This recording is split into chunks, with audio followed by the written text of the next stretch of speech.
esta es una pregunta que nos vamos haciendo como personas mientras vamos creciendo, ¿verdad? Vamos tomando nuestra vida en el sentido de quién queremos ser.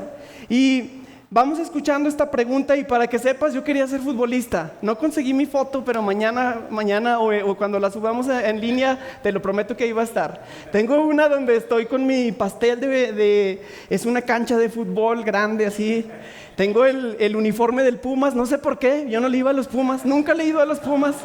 Pero creo que en esa edad cumplí 7 y mi mamá todavía escogía por mí y todo, así es que, bueno, me puso el de los Pumas y ese día le fui a los Pumas. Pero bueno, yo quería ser futbolista, jugaba a ser portero, a lo mejor lo van a conocer los que están ya más grandes, por no decir viejitos. El portero se llamaba Scoponi y era de el Cruz Azul. Sí, él estuvo de portero allá por el 97, unas temporadas, y yo jugaba a ser Scoponi, quería ser un portero muy bueno.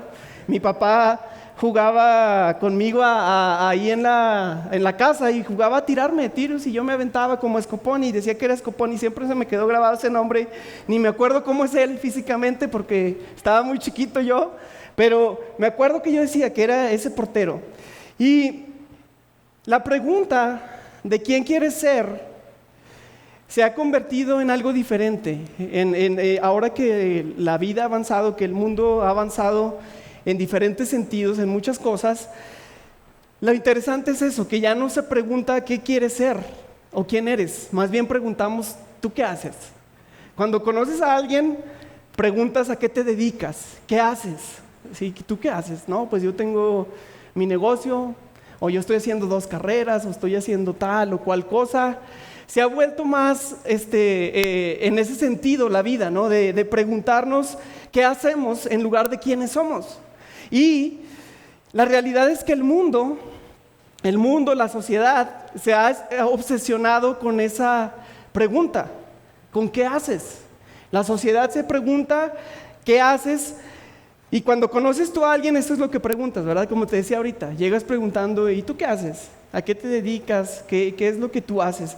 ¿Por qué? Porque el mundo funciona de la siguiente manera. El mundo dice que tu actividad determina tu identidad. ¿Sí? ¿Qué quiere decir eso? Que lo que haces determina quién eres.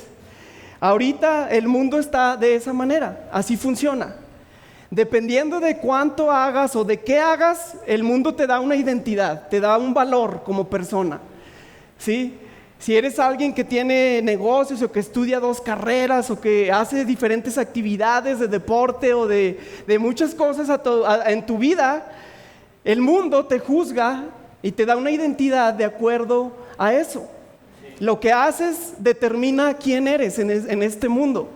Y hay mucha gente que cae en la trampa de pensar que entre más cosas hago, más valor tengo. ¿Sí? Muchas veces caemos en eso. Pensamos que tener muchas actividades, que estar todos ocupados siempre haciendo cosas y muchas cosas, eso sentimos que es lo que le da valor a nuestra vida.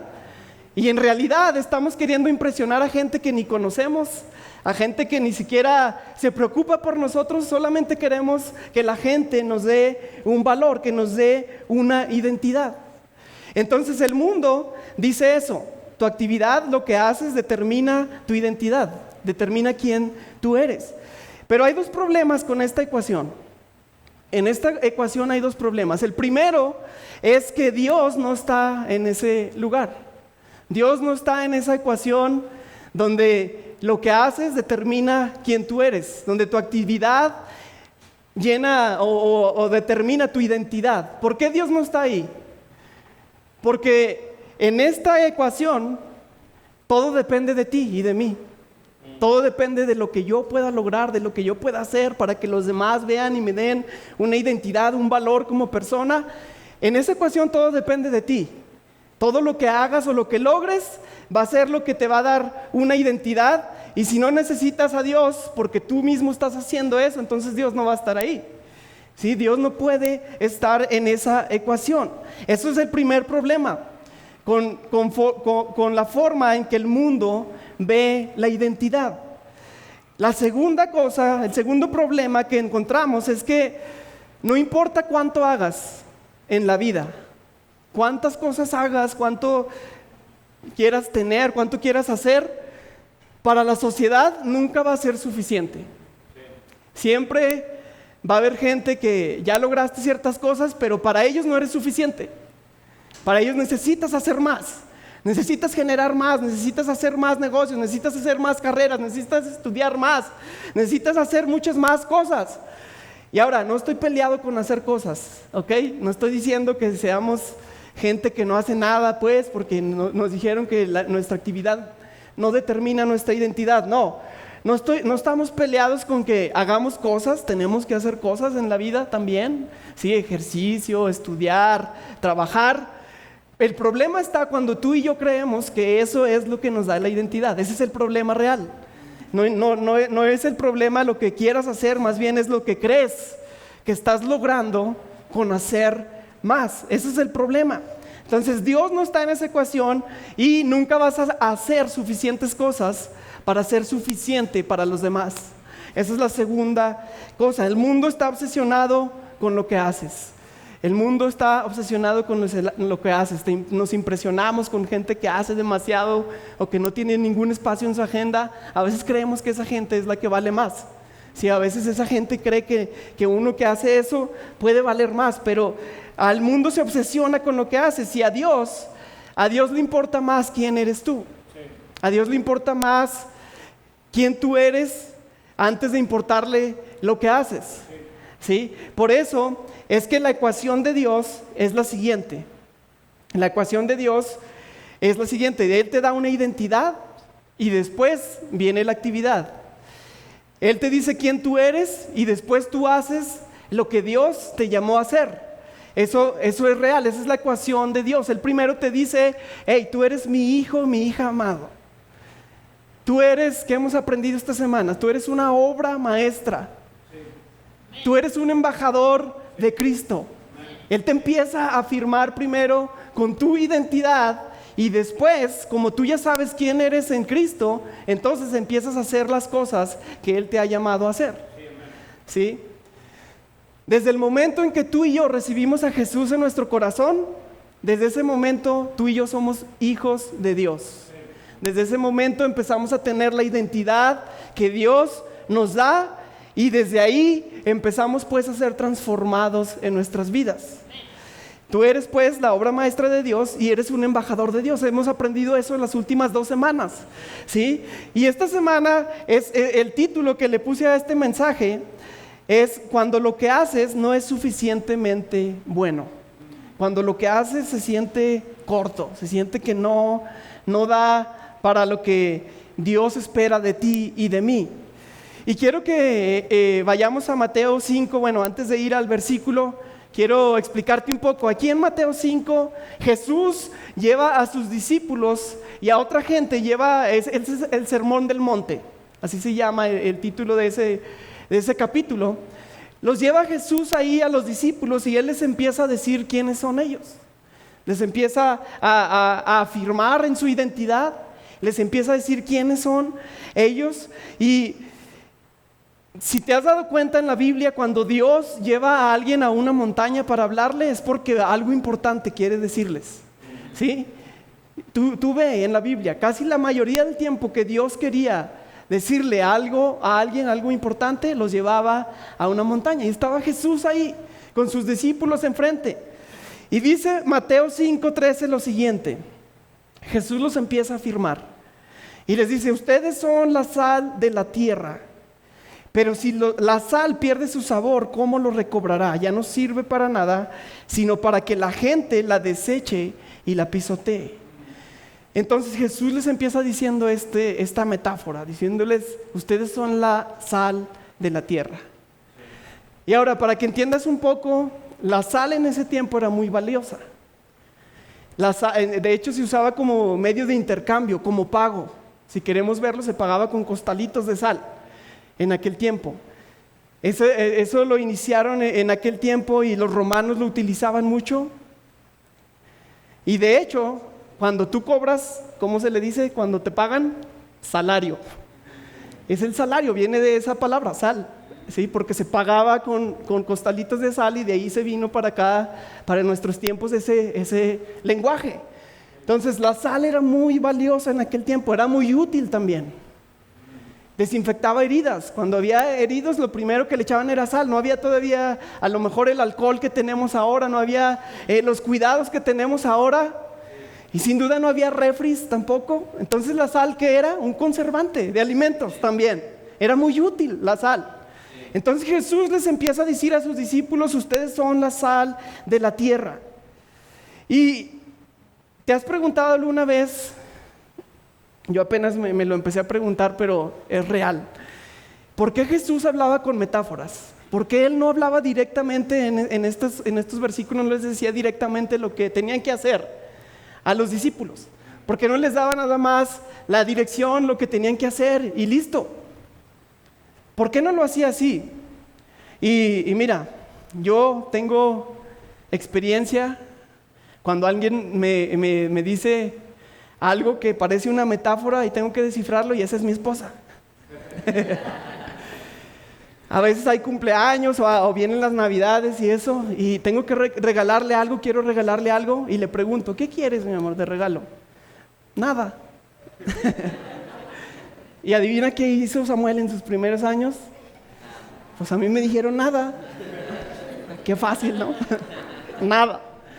Lo que descubrí es que nada, en el lenguaje de mi esposa, o de a lo mejor de muchas mujeres aquí, significa algo, significa sí quiero algo, ¿ok?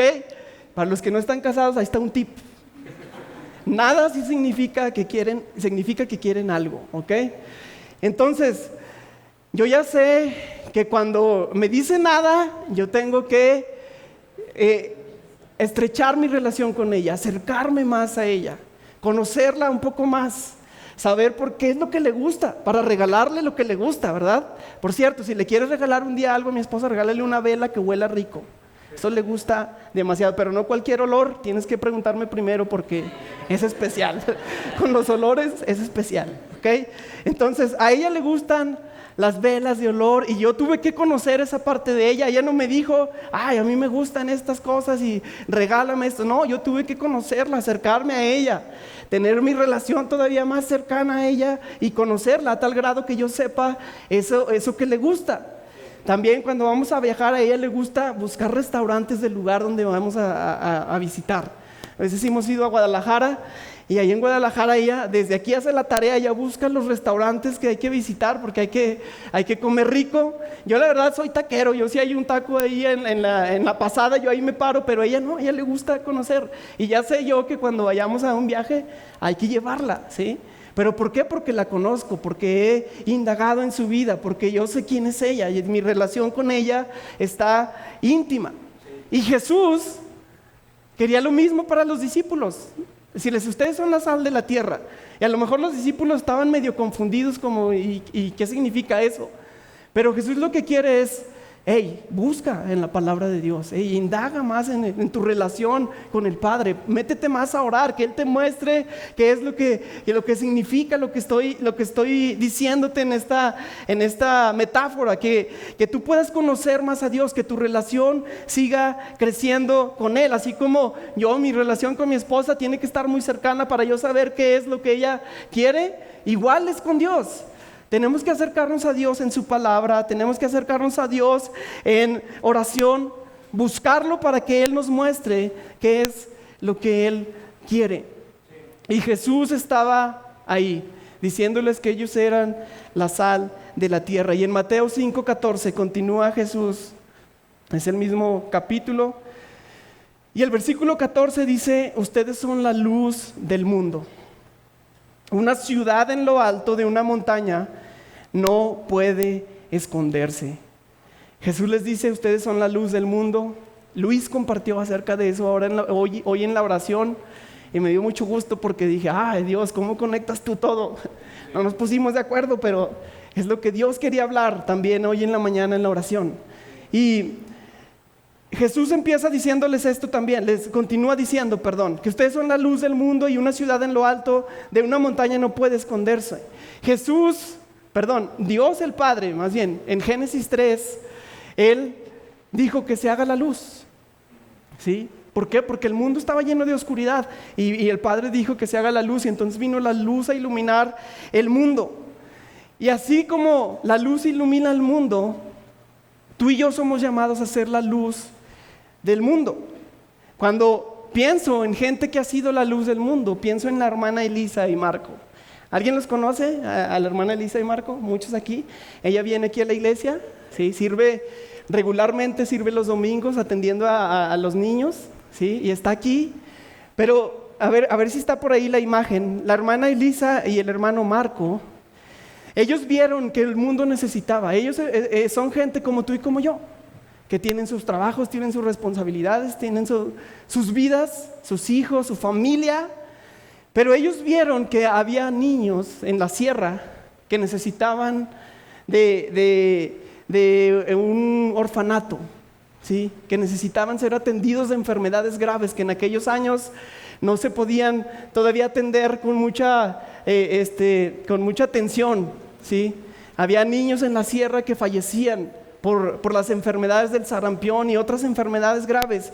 Y estos hombres, este hombre y su esposa, el hermano Marco y la hermana Elisa, el hermano Marco pasó a la presencia del Señor hace un tiempo, pero ellos vieron esa oportunidad, esa oscuridad que había en el mundo y tomaron este versículo: ustedes son la luz del mundo, vayan y hagan, ¿sí? Que brille la luz de Jesús. Y tú los ves y la hermana cada año sigue haciendo una escuelita de verano ahí en su casa o cerca de su casa. ¿Por qué? Porque ella quiere seguir invirtiendo en la vida de los niños. Y ella sigue avanzando ahí, aunque no está su esposo ya con ella sigue haciéndolo, sigue sirviendo aquí con nuestros niños cada fin de semana. Y eso es ser la luz del mundo. También veo a Regina. Regina es una chica que acaba de llegar a la iglesia hace 6 meses. Una chica de 16 años, que trae el celular, ¿sí? Ella es Regina. Y sabes, Dios le habló y le dijo: yo quiero que me conozcas, ¿sí? Y ella se acercó a buscar a Dios en este lugar. Dios la llamó aquí a Iglesia Destino. Sí, llegó aquí y empezó a profundizar en su relación con Dios, empezó a hacer la luz en su escuela, aunque había adversidad y a lo mejor le decían: hey, Dios no existe, Dios no es real, ¿para qué vas y te metes en eso? Y ella siguió buscando de Dios y ahora ha invitado a gente a la iglesia, ¿sí? Eso es ser la luz del mundo. No tiene que ser algo ni tan escandaloso, ¿sí? Ni tan grande como para decir: yo no podría hacer lo que la hermana Elisa, ¿sí? Eso es demasiado grande, es una tarea muy grande. A lo mejor no, a lo mejor sí. Dios tiene el llamado para cada uno, pero puedes empezar en donde estás. Regina inició en su escuela, inició viniendo aquí sola, ¿sí? Y ahora es alguien que asiste fielmente. A veces viene los sábados, a veces los domingos, pero aquí está ella buscando a Dios. Donde estás puede ser la luz del mundo, ¿sí? Tú y yo somos la luz del mundo. Eso dice Jesús. Una ciudad en lo alto de una montaña no puede esconderse. Y antes las ciudades se ponían en lo alto y se cercaban con murallas para que no las invadieran, ¿sí? Y normalmente la gente que era rica vivía dentro de las murallas y la gente que no era rica vivía fuera de las murallas. Pero cuando venía una invasión de alguien más, normalmente la gente de afuera, su única oportunidad de vivir era poder entrar a las murallas, dentro de las murallas, y desde ahí defender la ciudad. Entonces la ciudad se convertía en una esperanza para aquellos que no tenían esperanza en ese momento. Y Dios nos está hablando de ser como esa ciudad, como ser alguien que es una ciudad en lo alto, que no puede esconderse, que eres esperanza para los que están alrededor. ¿Por qué? No porque tú y yo seamos buenos, sino porque el mensaje que portamos es el mensaje de salvación. Por eso es que Jesús nos dice que somos como esas ciudades en lo alto que no pueden esconderse. Y no sé si te ha pasado que, si has visto más bien que ya lo retro está volviendo, ¿sí? En algunas cosas lo retro está volviendo otra vez. Yo he visto algunos peinados que digo: yo ya lo había visto hace muchos años. La otra vez vi a un joven que traía pantalones de pana. ¿Alguien usó pantalones de pana? Yo sí, yo sí usé. ¿Sí? Y era, o sea, él caminaba como si estuviera a la moda así reciente, como lo más nuevo, ¿no? Y yo los vi y dije, esos ya vienen de tiempo atrás. Vi a una chica que traía pantalones acampanados. Yo usé pantalones acampanados. No me juzgues, pero sí los usé. A lo mejor tú también los usaste. Se te enlodaban bien feyote y se te mojaban todos y llegabas bien sucio a la casa, pero andabas a la moda. Pero está volviendo. Parece que lo viejo es lo nuevo, ¿verdad? Lo viejo es lo nuevo.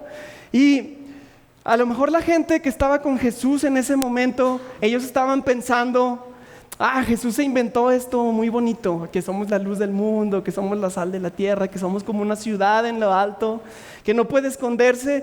Tal vez la gente pensaba que Jesús se había inventado eso en el momento porque estaba bonito y era algo bueno, pero no era así. Jesús estaba citando a Isaías, en Isaías 2, él dice también que seremos una ciudad y que la gente correrá para salvación a esa ciudad. Entonces Jesús no estaba inventando nada nuevo, él simplemente estaba citando algo que ya había dicho Dios en el pasado. ¿Sí? Pero el problema con el pueblo de Israel o con los discípulos o las personas que estaban con Jesús en el monte escuchando el sermón era que ellos habían escuchado de esa profecía. Ellos sabían de esa profecía. La habían escuchado, pero no habían visto y mucho menos lo habían vivido. ¿Sí? Dios ya les había dicho quiénes eran ellos en el pasado. Dios ya les había dicho, ustedes son una ciudad en lo alto y la gente va a correr hacia la salvación, hacia ustedes. ¿Sí? Y el problema fue que en alguna parte del camino el pueblo de Dios había perdido su identidad. Dios ya les había dicho quiénes eran, pero en este punto de la historia ellos estaban de nuevo tratando de encontrar la manera de cómo ser hijos de Dios, de qué hacer. ¿Sí? Pero Dios ya les había dicho quiénes eran y en algún punto perdieron su identidad. Y mira, tú te olvidas de quién eres en Cristo cuando pierdes la identidad que Dios te dio. ¿Sí? Tú te olvidas de quién eres en Cristo. ¿Por qué batallamos luego con tanta cosa? Porque nos olvidamos quiénes somos en Cristo. Aún siendo cristianos batallamos con muchas cosas, pero ¿por qué? Porque nos olvidamos de qué ha dicho Jesús acerca de nosotros, de qué ha dicho Dios acerca de nosotros. Cuando tú pierdes de vista la identidad que tienes en Dios, empiezas a batallar con eso. En una ocasión de esas que fuimos a Guadalajara, yo tenía un ritmo de que había empezado a correr, ¿sí? Todas las mañanas había empezado a correr. Y cuando fuimos allá, yo no quise perder el ritmo. Le dije a mi esposa, bueno, ahí nos quedamos en el hotel y en la mañana voy a buscar un lugar a ver dónde puedo seguir haciendo ejercicio, correr. Y yo, pues aquí en el Arroyo de la Plata, ya saben, es una tirita larga que no tiene pierde, te vas hasta allá y luego regresas por el mismo camino y llegas fácil a donde estás. Entonces yo entré a un parque, me fui a buscar un parque ahí cerca y entré al parque. Y el parque allá era enorme. En cuanto entré, caminé así unos metros y había un jardín japonés, muy bonito, por cierto. Sí, se veían edificios así bonitos japoneses, puentes estilo japonés, jardines. Y había un edificio muy grande de color naranja ahí. Y yo primero pues me asombré y empecé a caminar por ahí, ¿no? Para ver lo que había. Y ya cuando ya vi lo que quería ver, dije, mi referencia va a ser ese edificio, este edificio naranja, que está muy bonito, así como un castillo japonés. Y dije, bueno, voy a correr hacia adentro del parque y voy a estar volteando de vez en cuando para ver dónde estoy. Porque el parque allá no es como una tira como aquí, es un parque grandote, grande. Entonces empecé a correr, y de repente volteaba y ahí veía el edificio, pero de repente empezaron a haber muchos caminos para un lado, para el otro, y yo tomé el que creí que era el mejor y me fui ahí derecho. Y para cuando acordé, a los 10 minutos de empezar a correr, volteé y ya no estaba el edificio. Y el lugar ahí era grande, había caminos para varios lados, no tenían señalética por ahí, entonces no sabía para dónde ir. Llegué a un punto donde me perdí, terminé en un lugar que no quería terminar, ¿verdad? ¿Quién quiere terminar perdido? Y a esa hora de la mañana, eran como las 6:30, había gente llegando, pero normalmente yo creo que ellos corrían por ahí cerca de la entrada para irse rápido a los trabajos o a sus actividades. Pero donde andaba yo ya andaba muy adentro, ahí no había gente casi. Entonces me tardé como 10, 15 minutos en encontrar a alguien para que me guiara de regreso. Perdí de vista el edificio que era mi referencia para volver a donde empecé a correr. Y eso es lo que pasa contigo y conmigo cuando no recordamos quiénes somos en la identidad de Dios en nuestras vidas. Cuando perdemos de vista quiénes somos, vamos a terminar en lugares que no queremos. ¿Sí? Cuando perdemos de vista quiénes somos y terminas más bien sin hacer lo que Dios te ha llamado a hacer. Terminas sin amar a los demás como Dios nos ha llamado a amar a los demás. Te envuelves en querer impresionar gente otra vez, en querer la aprobación de la gente y a buscar hacer cosas para encontrar identidad de nuevo. Y al final te ves al espejo y te rechazas tú mismo. Empiezas a pensar que no eres suficiente, que no haces lo suficiente para ser valorado. Cuando te olvidas de quién eres en Cristo, es porque te has olvidado de la identidad que Dios ya te dio. La buena noticia es que Jesús nos dice quiénes somos. ¿Sí? Él nos dice que desde el momento en que recibimos a Jesucristo en nuestro corazón, desde ese momento somos hijos de Dios. Somos obras maestras de Dios, somos embajadores de Dios, somos gente que Dios ama profundamente. Y quiero ir terminando con dos cosas en esta tarde. Lo primero es que quiero que sepas que la sal se usaba también como un pacto, se usaba en los sacrificios que había delante de Dios. ¿Sí? La sal se usaba como un pacto y cuando Dios hacía pactos con su pueblo, sí, se ofrecían sacrificios, sí, se ofrecía sal también ahí, se ponía sal en los sacrificios. Y ese era un pacto de que tú y yo éramos el pueblo de Dios. Bueno, que el pueblo de Dios en aquel tiempo más bien era el pacto que se sellaba. Y eso es lo primero que debemos saber, iglesia, que tú y yo somos hijos de Dios. Tú no necesitas buscar la aprobación de Dios cuando tú ya eres un hijo de Dios. ¿Sí? Muchas veces pensamos que por hacer cosas para Dios o por hacer cosas que parecen que podemos impresionar a Dios, que podemos mostrarle a Dios como, mira Dios, estoy yendo a la iglesia para que tú me apruebes a mí. Tú no necesitas hacer eso. Mira Dios, estoy leyendo la Biblia para a ver si valgo algo para ti. Mira Dios, estoy tratando de orar para que tú veas que yo estoy tratando y me aceptes y me ames. No, Dios no necesita aprobarte. Tú ya eres aprobado una vez que tú recibes a Jesús en tu corazón. ¿Sí? Tú eres alguien que eres aprobado. No necesitas estar intentando hacer cosas buenas para impresionar a Dios. No, eso no. Tú tienes que ser quien Dios dice que eres y entonces vas a empezar a hacer lo que Dios te llamó a hacer. ¿Sí? Cuando tú sabes quién eres. Entonces, la imagen que quiero mostrarte aquí, quiero recordarte lo siguiente ahí. Lo que haces determina tu identidad. Esa es la forma del mundo de ver nuestra vida, pero para Dios es al revés.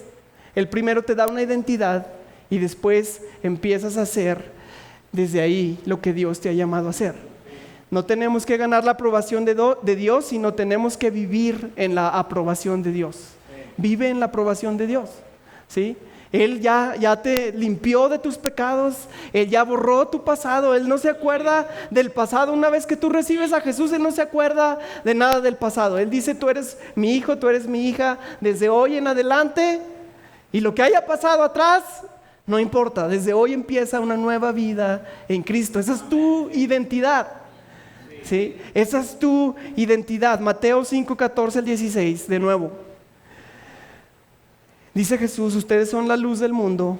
Una ciudad en lo alto de una montaña no puede esconderse. 15, tampoco se enciende una lámpara para cubrirla con una vasija. Por el contrario, se pone en el candelero para que alumbre a todos los que están en la casa. Hagan brillar su luz delante de todos para que ellos puedan ver las buenas obras de ustedes y alaben a su Padre que está en los cielos. Amén. Entonces, número 1, tú eres hijo o hija de Dios, tú eres del pueblo de Dios. Una vez que has recibido a Jesús, no necesitas hacer nada para ser aprobado por Dios. Desde la aprobación de Dios tú vas a empezar a vivir y a hacer cambios en tu vida. Y aquí nos dice, tú eres la luz del mundo. Jesús, igual que a los discípulos, no les dice qué hacer exactamente, les dice quiénes son. Él les afirma su identidad, les dice, ustedes son la luz del mundo. Entonces, ¿qué tenemos que hacer tú y yo? Nada más ser quienes somos. Si tú conoces tu identidad en Cristo, solamente sé quién tú eres. ¿Eres un hijo de Dios? Ve y sé un hijo de Dios. Sí. ¿Eres una hija de Dios? Ve y sé una hija de Dios. Eso es lo que tú y yo somos. ¿Por qué? Porque Jesús quiere que tú y yo entendamos que nosotros somos hijos de Dios y que Él quiere que tú y yo vivamos desde ahí para poder hacer las cosas que Él nos ha llamado a hacer. ¿Sí? Entonces tienes que recordar cada vez, no pierdas de vista quién eres en Cristo, no pierdas de vista. No te desvíes, recuerda quién eres en Cristo. Hemos hablado de identidad estas 2 semanas y esta es la tercera. Si es que recuerda quién eres en Cristo y vive para hacer lo que Dios te llamó a hacer. Y la pregunta ahora es, ¿quién quieres ser? ¿Quieres ser alguien que sigue buscando la aprobación de los demás? ¿Quieres ser alguien que todavía sigue queriendo encontrar valor en lo que otras personas que ni siquiera a veces conocemos, ¿sí?, piensan de nosotros? ¿O quieres ser del pueblo de Dios y salir al mundo y ser quien tú eres? ¿Sí?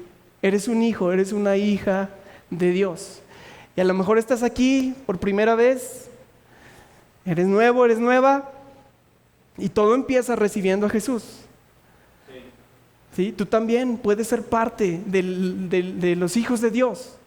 Solamente dice la Biblia que si lo recibes en tu corazón y confiesas que Él es el Señor de tu vida, ¿sí?, y reconoces que Él fue levantado de los muertos, dice, con esa oración, reconociendo desde tu corazón eso, entonces ahí empiezas a ser un hijo, una hija de Dios. Y esta es la invitación también para ti. No importa, otra vez, no importa tu pasado, no importa que te sientas lo más alejado que creas de Dios. Si tú recibes a Jesús en tu corazón, tú empiezas a ser un hijo o una hija de Dios. Amén. Y ahí donde estás, iglesia, vamos a orar en esta tarde. Quiero que cierres tus ojos ahí donde estás. Y primero, quiero invitarte a ti, si eres nuevo o nueva. Si quieres recibir a Jesús, esta invitación está abierta para ti. Esta invitación Dios te la está haciendo en esta noche. Él quiere que seas un hijo, una hija suyo. Y Él te está hablando en esta noche para que te acerques a Él, para que encuentres la identidad que en este mundo no la vamos a encontrar, que la encuentres en Él. Y quiero invitarte, si tú quieres recibir a Jesús en tu corazón, vamos a hacer una oración. Si te preguntas cómo se hace eso, simplemente repite después de mí, toda la iglesia lo vamos a hacer. Y solamente créelo con tu corazón, lo que vamos a decir. Si quieres decirlo en voz baja, si quieres decirlo dentro de tu mente, en tu corazón, hazlo así. Pero te invito a que esta noche sea una noche donde tú puedas decir: Jesús, yo te recibo en mi corazón. Y vamos a orar en esta noche. Toda la iglesia juntos vamos a decir: Señor Jesús, en esta noche yo te reconozco como mi Señor y Salvador. Creo que tú fuiste levantado de los muertos y que tú eres el Señor de mi vida. Te recibo en mi corazón y te doy gracias porque me amas. En el nombre de Jesús. Amén.